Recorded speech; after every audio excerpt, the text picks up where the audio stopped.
Mateus capítulo 6, versículo 7 diz assim: E orando, não useis de vãs repetições como os gentios, que pensam que por muito falarem serão ouvidos.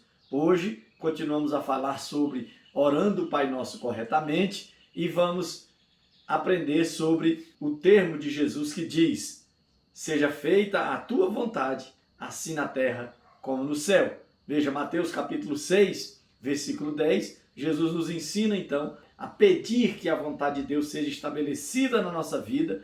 Bom, nós observamos no capítulo 6, versículo 7, que nós acabamos de ler, Jesus falando que os seus seguidores ou os seus discípulos não deviam ficar repetindo inúmeras vezes a mesma oração ou fazendo repetições que ele chama de vãs, ou seja, inúteis, imaginando que Deus vai ouvi-los, até porque isso talvez seja comum para aquelas pessoas que não conhecem a Deus como Pai. A oração do Pai Nosso, na verdade, é uma conversa com Deus, porque a oração é conversar com Deus e o objetivo dessa oração é tocar o coração do Pai, é mover o coração do Pai em nosso favor. E aí Jesus então chega nesse momento onde ele diz: seja feita a tua vontade, assim na terra como no céu. Esse momento é o momento de nós falarmos com Deus sobre a vontade. Quando falamos em vontade de Deus se cumprindo na nossa vida, é necessário entender que não há como vivermos duas vontades. Ninguém consegue viver fazendo a vontade de duas pessoas.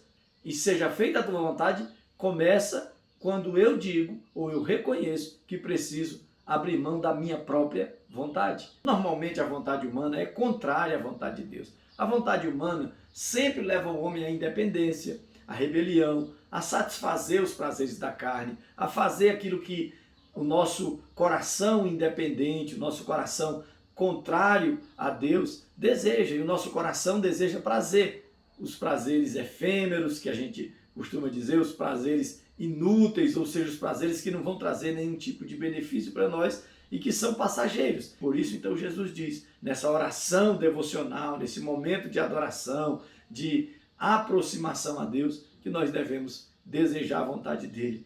E aí, quando nós falamos de vontade, nós acabamos pensando em dois jardins que falam de vontade ou que nos ensinam sobre vontade. Dois jardins que são bem conhecidos na Bíblia. O que tem esses jardins que tratam de vontade? Na verdade, os dois jardins nos mostram uma guerra de vontade. Os dois jardins nos levam a compreender exatamente o que é a vontade do homem e suas consequências, a vontade de Deus e suas consequências. No Jardim do Éden, Deus estabelece a árvore do conhecimento do bem e do mal, coloca no meio do jardim e disse: olha, homem, você pode escolher estar comigo, ter uma relação comigo pessoal, ou você pode até viver independente, escolher a vida independente. Como isso vai acontecer? Usando o teu livre-arbítrio, que tem a ver com a vontade, ou seja, fazendo uso da tua vontade, você pode escolher a independência. E veja que é interessante que no capítulo 3, versículo 6, quando a serpente mostra o fruto para Eva e faz um jogo ali com Eva, tentando fazer Eva aceitar a dúvida no coração e de que não era exatamente o que Deus tinha dito, eles não iam morrer exatamente, não ia acontecer exatamente o que Deus tinha falado. É interessante que Eva olha e diz, ou ela sente que é agradável, que é atraente aos olhos, que é desejável, e aí ela faz a escolha errada junto com Adão. Então nessa escolha há uma tragédia para a humanidade, porque ali entra o pecado, ali o homem escolhe viver independente e, consequentemente, independente de quem detém a vida no sentido pleno, no sentido espiritual também, o homem se afasta de Deus, o homem se afasta da vida com Deus. Bom, mas tem um outro jardim, o jardim do Getsêmani. Também acontece ali no jardim do Getsêmani uma guerra de vontade, ou se apresenta duas opções. Com Jesus, quando ele está no Getsêmani, ele tem ali duas opções. Jesus deveria ali escolher entre o que ele queria, ser poupado das dores da cruz, ser poupado de tomar o cálice, que era o pecado da humanidade. Por isso que ele diz ao Senhor: Senhor, se for possível, passa de mim esse cálice. Ele está dizendo: a minha vontade é não tomar esse cálice. A minha vontade é não sofrer as dores por causa do pecado da humanidade. Se for possível, que eu não beba esse cálice. Mas ali Jesus faz a escolha correta. Ele diz: contudo, seja feita a tua vontade. Eu abro mão da minha vontade, que é não tomar o cálice, para fazer a tua vontade, que é tomar o cálice. Eu estou disposto, eu aceito essa missão e eu aceito a tua vontade. Jesus ali alinha a sua vontade à vontade do Pai.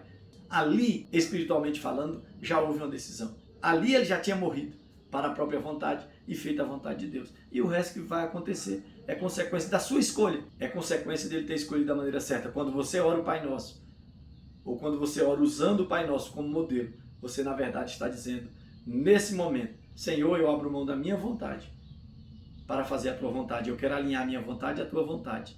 Eu quero fazer a tua vontade. Eu escolho a tua vontade, mesmo que isso me cause algum dano, mesmo que isso vá me causar alguma dor, eu prefiro a tua vontade do que a minha vontade. Na verdade, eu preciso estar dizendo a Deus, Senhor, eu abro mão da minha vontade para fazer a tua, e eu creio que mesmo sofrendo essas dores, como nós já falamos, eu vou conhecer a tua vontade e que ela é para mim boa, agradável e perfeita. Ela vai trazer grandes benefícios para mim, ela vai ser algo tremendo na minha vida. Que Deus te abençoe, que Deus te dê vitória e que você possa hoje ir nas suas orações a Deus, nos seus devocionais, dizer, Senhor, eu não quero mais a minha vontade, eu quero a tua.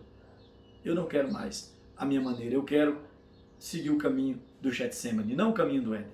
O caminho do Éden é morte. O caminho do Getsemane é vida, vida eterna e vida abundante, porque é o caminho que Jesus trilhou e isso trouxe bênçãos tremendas para ele e para todos nós. Que Deus te abençoe.